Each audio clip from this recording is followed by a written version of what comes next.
नमो नमः मित्रों, प्लीज संस्कृत से चैनल में आप सभी का हार्दिक स्वागत एवं अभिनंदन है। आशा करती हूँ कि आप सभी स्वस्थ होंगे, मस्त होंगे और अपनी परीक्षा की तैयारी पूरी तत्परता के साथ कर रहे होंगे। ईश्वर आपको सफल करे, ऐसी शुभकामना के साथ आज के मॉडल क्लास की शुरुआत करते हैं। सीटेट की परीक्षा में सेकेंड लैंग्वेज के रूप में जिन अभ्यर्थियों ने संस्कृत भाषा को चुना होगा उन अभ्यर्थियों को कल परीक्षा केंद्र पर किस तरीके से प्रश्नों का स्वरूप देखने को मिलेगा, आइए देखते हैं। चलिए पहले हम आते हैं पहले प्रश्न पर।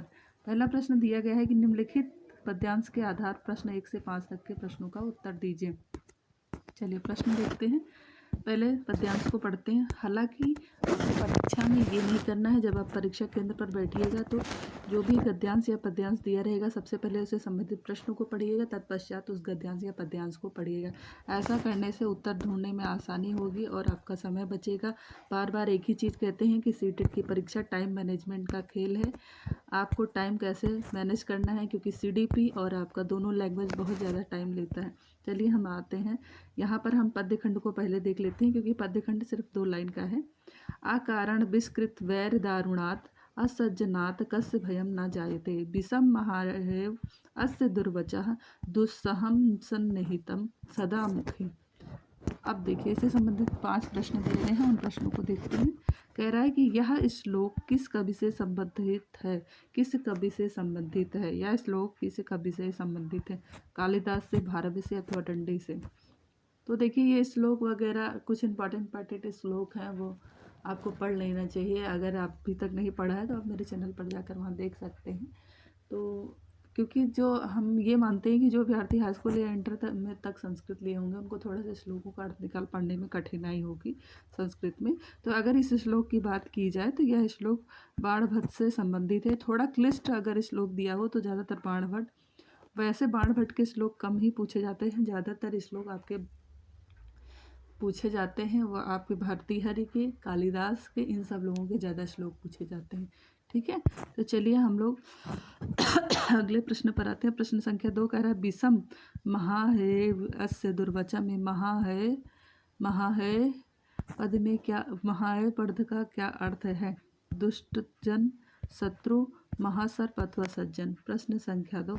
और प्रश्न संख्या 2 का अर्थ क्या होगा। विषम यू महा, विष के समान इनका जो जैसे सांप का विष होता है, महा है, विषम यू महा है, महा है यू विषम, मतलब सांप के विष के समान। तो क्या होगा, महायो का मतलब महासर्प। ठीक है, ऑप्शन नंबर सी सही हो जाएगा। चलिए अगले प्रश्न पर आते हैं। प्रश्न संख्या 3। प्रश्न संख्या 3 कह रहा है उपरोक्त श्लोक किसके विषय में कहा गया है। सज्जनों के विषय में, दुर्जनों के विषय में, सर्पों के विषय में अथवा विद्वानों के विषय में। तो देखिए, श्लोक का अर्थ यह है कि अकारण ही वैरभाव दारुणात कठोर हृदय वाले असज्जनों से किसको भय नहीं होता, जो महासर्प की तरह हमेशा क्या उगलते हैं, दुर्वचन ही उगलते हैं, जिसके मुंह में हमेशा विष ही भरा रहता है। ऐसे दुर्जनों के भय से कौन नहीं डरता है।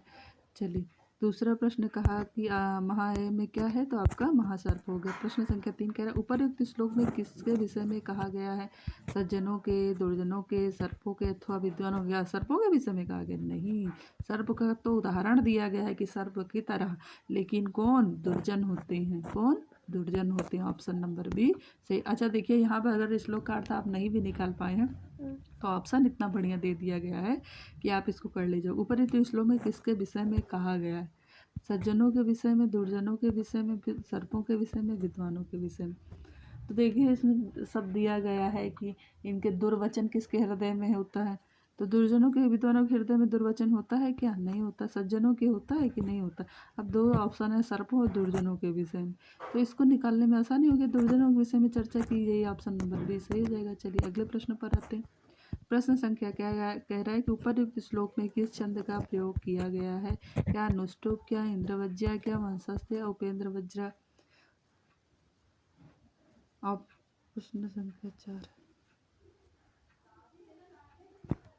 और इसका सही जवाब जो होगा वो ऑप्शन नंबर सी, वंशस्थ छंद की चर्चा की गई है। इसमें कौन सा छंद है, वंशस्थ छंद है।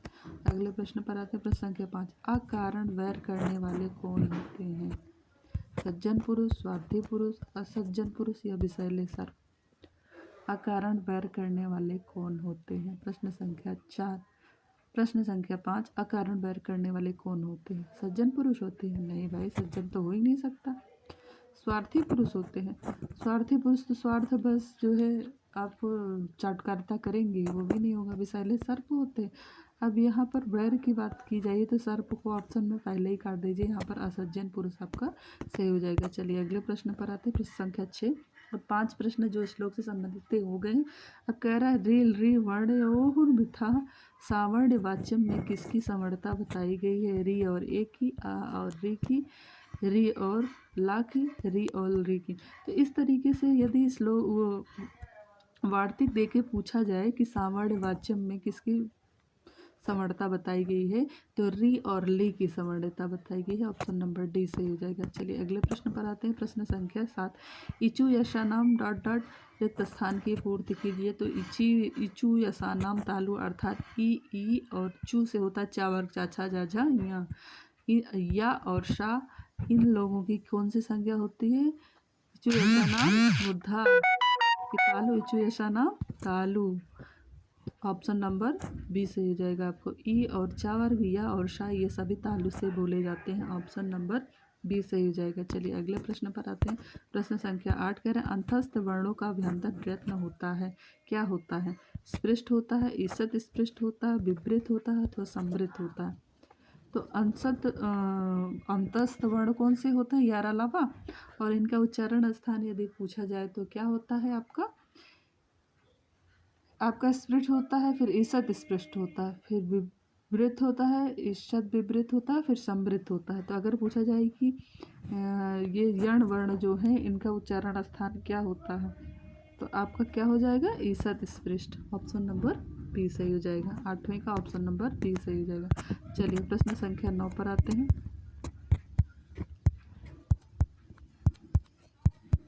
प्रश्न संख्या 9 कह रहा है संधि कहाँ कहाँ नित्य मानी जाती है? एक पद में, धातु उपसर्ग में, समास में, प्रयुक्त सभी में। तो देखिए संधियाँ सभी जगह मानी जाती है, एक पद में भी और धातु उपसर्ग में भी, समास में भी। तो आपका क्या हो जाएगा? उपर्युक्त सभी, यानी कि डी और ये तीनों गलत हो जाएंगे। ऑप्शन नंबर डी आपका सही हो जाएगा। प्रश्न संख्या 10वां देखते हैं। 10वां कह रहा है कि मनीषा शब्द का संधि विच्छेद क्या होगा? तो मनस धन ईसा बराबर मनीषा होता है। मनस धन ईसा बराबर मनीषा। ऑप्शन नंबर बी आपका सही हो जाएगा। चलिए अगले प्रश्न पर आते हैं। प्रश्न संख्या 11 पग्रे संज्ञा है हरि, गंगे, विष्णु, प्रयुक्त सभी। तो देखिए ईदुद उत वचनात् प्रगृहम, बड़ी ई हो, ए हो और बड़ा ऊ हो और द्विवचन में हो शब्द तो उसकी प्रगृह संज्ञा होती है। तो ये देखिए तीनों के तीनों हैं, तो इसलिए क्या सही हो जाएगा? ये तीनों गलत होकर ऑप्शन नंबर डी आपका सही हो जाएगा। अच्छा, प्रश्नों को हल करते समय एक चीज़ का ध्यान रखिएगा हमेशा कि हमेशा जो ऑप्शन दिए रहेंगे वो तीनों ऑप्शन, चारों ऑप्शन पढ़िएगा, उसके बाद आप टिक लगाइएगा। क्योंकि कई बार क्या होता है ना, पहले में सही दिया रहता है और फिर उसके बाद उपर्युक्त सभी में भी सही रहता है, यानी ऊपर के तीनों सही रहते हैं, पहला ही सही देख करके हम गोला भर देते हैं। नहीं, हमको चारों ऑप्शन पढ़ना। कई बार उपर्युक्त सभी रहता है, कई बार ए अथवा बी सही रहता है, कई बार ये भी दिया रहता है कि डी अथवा ए सही है। तो इसलिए पूरे आप सारे ऑप्शनों को जो है आपको पढ़ लेना चाहिए कायदे से, तब उसके बाद उसका टिक लगाना चाहिए, वरना एक बार गोला भर दिए तो फिर मिटेगा नहीं। प्रश्न संख्या 12 कह रहा है संबोधन में कौन सी विभक्ति का प्रयोग होता है? प्रथमा, द्वितीय, तृतीय अथवा षष्ठी। तो संबोधन में प्रथमा विभक्ति का प्रयोग होता है। ऑप्शन नंबर ए सही हो गया। प्रश्न संख्या 13 तिलेसु तैलम वाक्य में तिलेसु पद में विभक्ति है, तृतीया विभक्ति, पंचमी, सप्तमी अथवा चतुर्थी। तिलेसु सु शु आए, किसी भी शब्द में शु हो, तिलेसु, रामासु, गंगासु, उसके बाद अजास, मतलब कुछ भी सु सु आए तो सप्तमी का बहुवचन मारिएगा। सप्तमी विभक्ति ऑप्शन नंबर सी में दिया गया है, ये सब गलत होकर के ऑप्शन नंबर सी आपका सही हो जाएगा। चलिए अगले प्रश्न पर आते हैं। प्रश्न संख्या 14 करेंगे गंगा हिमालय से निकलती हैं, इसका जो है संस्कृत में अनुवाद क्या होगा? तो गंगा हिमालयात निर्गच्छन्ति। ऑप्शन नंबर बी आपका सही हो जाएगा। क्या हो जाएगा? 14वें का ऑप्शन नंबर बी सही हो जाएगा कि ए सही होगा? गंगा हिमालयात निर्गच्छति कि गंगाया हिमालयात निर्गच्छति कि गंगा हिमालयम निर्गच्छति या गंगा हिमालय से निर्गच्छति, क्या होगा? हिमालयम होगा कि हिमालयात होगा? तो हिमालयात जब अलग होती है दो चीज़ें तो वहाँ पर पंचमी विभक्ति लगती है। तो यहाँ गंगा हिमालयात में देखिए, यहाँ पंचमी लगी, यहाँ भी लगी, लेकिन गंगा यहाँ नहीं होगी, है ना। तो आपका क्या हो जाएगा? ऑप्शन नंबर ए सही हो जाएगा। 14वें का ऑप्शन नंबर ए सही हो जाएगा। चलिए प्रश्न संख्या 15 देखते हैं। प्रश्न संख्या 15 कह रहा है कि शर्ती प्रत्यय किस काल का बोधक होता है? वर्तमान काल का, भूतकाल का, भविष्य काल का, किसी काल का नहीं। शर्ती जैसे पठत, लिखत, शर्त प्रत्यय में अतः से बचता है, तो ये कौन से काल का बोध कराता है? जब शर्त किसी शब्द के साथ शर्त प्रत्यय लग जाता है तो वर्तमान काल का, भूतकाल का, भविष्य काल का, बताइए। तो ये किस काल का बोध कराता है? प्रश्न संख्या 15 ए वर्तमान काल का बोध कराता है। किस काल का? वर्तमान काल। बढ़ता हुआ, लिखता हुआ, इस तरीके से।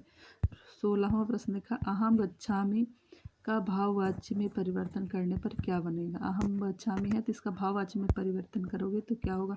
अहम का तृतीया क्या होगा? अहम, आम, अहम, माम, मया। मया कहाँ पे है? देखिए 2 जगह मया है, बाकी है ही नहीं। ये दोनों काट दिए। अब इन दोनों में से चुनिए क्या होगा। तो अब है मैं गम्यति नहीं, गम्यते होगा। ऑप्शन नंबर बी आपका सही हो जाएगा। चलिए अगले प्रश्न पर आते हैं। प्रश्न संख्या 17। प्रश्न संख्या 17 कह रहा है पठनीयम पद में धातु एवं प्रत्यय है। पठनीयम पद में धातु नी, अनीय, सर्प, नी, अनीय, ईय बाद में दिखाई दे तो वहाँ पर हमेशा अनियर प्रत्यय होता है। देखिए अनियर प्रत्यय किस में है? पहले ऑप्शन में है। पठ धन अनीय पठनीय होगा। ऑप्शन नंबर ए आपका सही हो जाएगा। चलिए अगले प्रश्न पर आते हैं। प्रश्न संख्या 18 कह रहा है कि चटका में स्त्री प्रत्यय है। चाप, डाप, टाप अथवा कोई नहीं। तो चटका में स्त्री प्रत्यय यदि पूछा जाए तो आपका कौन सा प्रत्यय है? टाप प्रत्यय है। ऑप्शन नंबर सी आपका सही हो जाएगा। अगले प्रश्न पर आते हैं। प्रश्न संख्या 19। स्था धातु लट लकार उत्तम पुरुष एक वचन का रूप होगा। स्था धातु लट लकार उत्तम पुरुष का रूप क्या होगा? स्थाति, स्थान, स्थामी, स्था में क्या होगा? तो उत्तम पुरुष में मी होता है। आप क्या होता है उत्तम पुरुष में? अगर देखिए आपको कुछ नहीं पता है तो मी होता है। तो देखिए मी तिष्ठा में होगा, स्था में होगा, स्थानीय होगा अथवा स्थानीय होगा। तो 19 का क्या सही हो जाएगा आपका? ऑप्शन नंबर डी सही होगा, तिष्ठा में हो जाएगा। चलिए अगले प्रश्न पर आते हैं। प्रश्न संख्या 20 कह रहा है कि रमायाम, रमा प्रतिपादिक किस विभक्ति एवं वचन का रूप है? रमायाम, लालायाम, चटकायाम, अजायाम। अगर स्त्रीलिंग हो, याम हो तो वहाँ पर आप मार दीजिएगा क्या? सप्तमी का एक वचन। और राम, नाम, श्याम हो, नपुंसक लिंग हो अथवा पुल्लिंग हो तो वहाँ पर आप क्या मारिएगा? षष्ठी का बहुवचन। लेकिन याम, राम, याम करके हो और स्त्रीलिंग में हो प्रतिपादिक तो वहाँ पर आप सप्तमी का एक वचन मारिएगा। चलिए अगला देखिए। प्रश्न संख्या 21। सत्यार्थ, पृथगार्थ, स्वर व्यंजन अलंकार का लक्षण है। अनुप्रास, यमक, श्लेष या उपमा। सत्यार्थे, पृथकार्था, स्वर व्यंजन संयते, यह किस अलंकार का लक्षण है? प्रश्न संख्या 21। तो ये जो है यमक अलंकार का लक्षण है कि अर्थ शब्द अलग होते हुए भी उनका अर्थ भी अलग अलग होता है ना। चलिए अगले प्रश्न पर है। प्रश्न संख्या 22। 101 संख्या को संस्कृत में कहेंगे द्व्याधिक शतकम, एकाधिक शतकम, एकाधिक शतकम, एक शतकम, एकम। एक शतकम एकम काट दीजिए, बकवास है। द्वयाधिक शतकम होगा नहीं, दो तो अधिक है ही नहीं। एकाधिक शतकम, एकाधिका शतकम, ये भी नहीं होगा। तो क्या सही हो जाएगा आपका? ऑप्शन नंबर सी सही होगा। एकाधिक शतकम मतलब 100 में एक अधिक, 101। प्रश्न संख्या 22 और इसका जो आपका जवाब सही होगा उसी सही होगा। चलिए प्रश्न संख्या 23 देखिए। त्रिवर्ग के अंतर्गत आते हैं धर्म, अर्थ, मोक्ष। धर्म, मोक्ष, काम। धर्म, अर्थ, काम, अर्थ, धर्म, मोक्ष।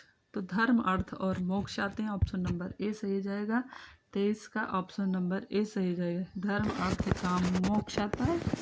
धर्म, अर्थ, मोक्ष आता है? नहीं, गलत है। देखिए हमने जानबूझ कर ये लगाया टिक। आपका क्या होगा? धर्म, अर्थ, काम, फिर चौथा आता है मोक्ष। अगर त्रिवर्ग की बात की जाए तो धर्म, अर्थ और काम कहेंगे, है ना। मोक्ष नहीं होगा। अगर चतुर्वर्ग की बात की जाए तो उसमें मोक्ष जुड़ जाएगा। चलिए प्रश्न संख्या 24 कह रहा है द्विरेफ पद का अर्थ होता है, क्या होता है? सारंग होता है, मृग होता है, बगुला होता है अथवा भौरम। तो द्विरेफ भंवरे को कहा जाता है। अगर मृग की बात करें तो हिरन होता है, सारंग जानते हैं, बगुला को जानते हैं, वकाह कहते हैं बगुला को संस्कृत में। चलिए अगले प्रश्न पर आते हैं। प्रश्न संख्या 25। प्रश्न संख्या 25 कह रहा भिन्न अवयव पद चुनिए जो इन चारों में से भिन्न है। इदानीम, संप्रति, अधुना और कदा। तो देखिए वैसे भी लग रहा है इदानीम मतलब होता है इस समय, अधुना मतलब इस समय, संप्रति मतलब इस समय, कदा मतलब कभी होता है। तो ये आप जो अलग है, ऑप्शन नंबर डी आपका सही हो जाएगा। संस्कृत के गद्य एवं पद्य खंड का शुद्ध उच्चारण सहित पढ़ने का सिद्धांत क्या कहलाता है? संस्कृत का कोई गद्य या पद्य खंड है उसको शुद्ध उच्चारण के साथ जब पढ़ने का जो सिद्धांत है उसे क्या कहा जाता है? अभ्यास का सिद्धांत, प्रयत्न का सिद्धांत, रुचि का सिद्धांत अथवा स्वाभाविकता का सिद्धांत, क्या कहा जाएगा? प्रश्न संख्या 26 पेडागोलॉजी का प्रश्न है, क्या कहा जाएगा बताइए? तो इसको क्या कहा जाएगा? अभ्यास का सिद्धांत, क्योंकि बच्चा अभ्यस्त होगा तभी शुद्ध उच्चारण कर पाएगा। चलिए प्रश्न संख्या 27 कह रहा है कि हर वटीय पंचपदी में निम्नलिखित में से कौन सा पद नहीं है? व्याख्या, प्रस्तावना, तुलना, सामान्यीकरण, बताइए। प्रश्न संख्या 27 और इसका जो सही जवाब होगा वो आपका क्या होगा? व्याख्यान। हर्वर्ड के पंचपदीय प्रणाली पढ़ा होगा, उसमें व्याख्यान नहीं है, बाकी ये तीनों चीज़ें हैं और दो चीज़ें इसके अतिरिक्त हैं। प्रश्न संख्या 28 आयोग द्वारा प्रस्तुत द्वितीय योजना में कौन सी भाषा नहीं है? मातृभाषा या क्षेत्रीय भाषा, संस्कृत, अंग्रेजी अथवा उर्दू। आयोग ने जो द्वितीय भाषा का योजना दी है द्वितीय भाषा की, उसमें क्या नहीं है? क्या उर्दू नहीं, अंग्रेजी नहीं, संस्कृत नहीं अथवा मातृ एवं क्षेत्रीय भाषा नहीं है? प्रश्न संख्या 28। प्रश्न संख्या 28 का ऑप्शन नंबर डी सही होगा, उर्दू नहीं है। चलिए अगले प्रश्न पर आते हैं। प्रश्न संख्या 29 वेद मंत्रों में शिक्षा का तात्पर्य है पाठशाला में पढ़ने जाना, विकास की प्रक्रिया, ज्ञानोपार्जन का साधन, ठीक से उच्चारण करने की विधा। वेद मंत्रों में शिक्षा का तात्पर्य क्या है? पाठशाला में पढ़ने जाना, विकास की प्रक्रिया, ज्ञानोपार्जन का साधन, ठीक से उच्चारण करने की विधा, बताइए क्या होगा? ठीक से उच्चारण करने की विधा, क्योंकि इसमें वेद मंत्रों में क्या होता है? वैदिक मंत्रों का उच्चारण कराया जाता है ना, ओम नमो भगवते, इस मतलब जो भी वैदिक मंत्र हैं ये तो हम बता रहे हैं एक तरीके से। प्रश्न संख्या 30 करा संस्कृत भाषा में पत्र लेखन का उपयोग किस स्तर पर होना चाहिए? प्रारंभिक स्तर पर, मध्य स्तर पर, उच्च स्तर पर अथवा मध्य एवं उच्च स्तर। आप बताइए संस्कृत भाषा में पत्र या लिखने का जो उपयोग है वो कब सही रहेगा? ये कॉमन सेंस की बात है, बताइए। पेडागोलॉजी के प्रश्न ऐसे हैं जो आप चाहे जितना पढ़ने से नहीं बल्कि आप समझ से ये उत्तर देना होता है। आप इसको रट के इसका प्रश्न सॉल्व कर ही नहीं सकते। बताइए प्रश्न 31 उसका सही जवाब क्या होगा? उच्च स्तर पर, है ना। तो यहीं पर वीडियो समाप्त करते हैं। आशा करती हूँ कि आज के प्रश्न आपको बहुत अच्छे लगे हैं। ईश्वर आपको सफल करे, ऐसे शुभकामना के साथ यहीं पर विदा लेते हैं। नमः संस्कृताय, नमो नमः। यदि लगे आपको चैनल को लाइक, सब्सक्राइब और शेयर करना चाहिए तो अवश्य करिएगा।